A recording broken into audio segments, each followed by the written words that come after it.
Hey girls, Kaylee here. So I decided to start doing a little series for back to school, and I decided to do a Pretty Little Liars series. So for the next 4 weeks I'm going to be doing, each week is a theme from a different character. So this week is Hanna, and then I'm going to be doing Spencer and Emily and Aria, and I don't know what order that's going to happen in, but it's going to be happening. So this is Hanna, and what I love about Hanna that they've been doing recently is kind of these top heavy PC curls. Now if you go back to like season 1, she's got the kind of Kardashian like curls down through the skirt of the hair, big full bodied curls, but then in her more recent episode she's actually getting into kind of tighter curls, and they're more top heavy, which is similar to what they've been doing with Spencer. The difference with Hanna is that they're more piecey and they've got a little bit more surf texture in them, which is what I did with this one. So essentially it's just like really, I think it's just pretty. I just like the piecey, slightly beachy curls that start more up here, and the focus of the hairstyle is more up here than it is down here, which this has been going on for a long time, and I'm really glad to see this kind of thing coming in. I think it's really cute and pretty and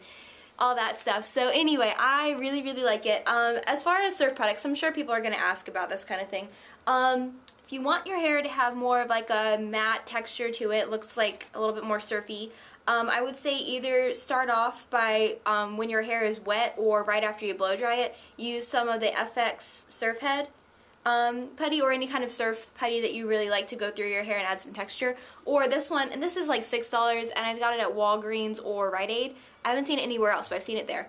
Then the other one is Wool Shake 08 by Redken. This one is a lot more expensive. I think this one's like $18. It does work to help get a matte, like a more matte texture in your hair and get it like a little bit more loose, and helps add some volume.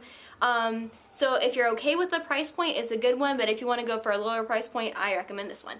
So anyway, yeah, that's these curls. I hope you guys like this. I hope you guys are excited for this series, and if you have any requests for Spencer or Aria or Emily, send them in my forum spring. I am more than excited to get those. So yeah, that's it. And with that very long intro out of the way, I'm going to go ahead and do the tutorial. As always, we're going to start off by sectioning. Section the hair from the crown of your head up first and clamp it out of the way. And then you're going to grab the hair from your ears up and clamp that out of the way. What we're going to do here is we're going to create different curl tightness based on those sections. So that very lowest section is going to have the loosest curl.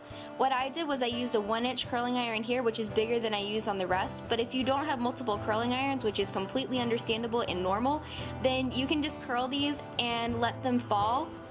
Now you can see I'm pinning it up because I have the larger curling iron, but if you don't, just let them fall and it's going to cause the curl to loosen up, and then you'll see what we do on the top layers to help those curls be a little bit tighter. But we want the tighter curls on top so that we get a more focused on the top kind of curls instead of curls that are focused on the bottom. So with this next one, I'm using a 3/4 inch curling iron, and again, if you don't have two different curling irons, what you're going to do with this one is you're going to twist the curl back up, and you're going to pin it against your head so that it can cool in its shape and it will be tighter than the ones that you just let fall. I'm going to show you how to do that little wrapping thing here. Essentially, you can just put 1 or 2 fingers up, wrap the curl around it, and then pin it against your head.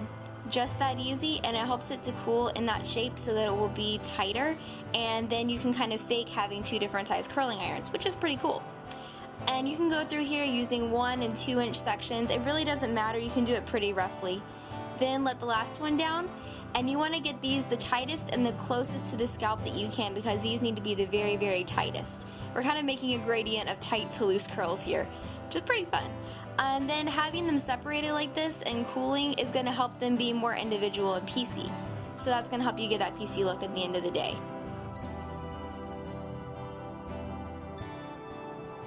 And then when you go in and you put in your volumizing hairspray, or you have your surf hair product or any of that, then it helps it to be a little bit more piecey as well.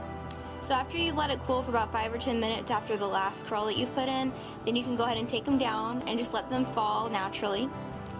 And you'll find that some of these look a little bit like ringlets. You're going to want to pull those apart so that they look a little bit more piecey.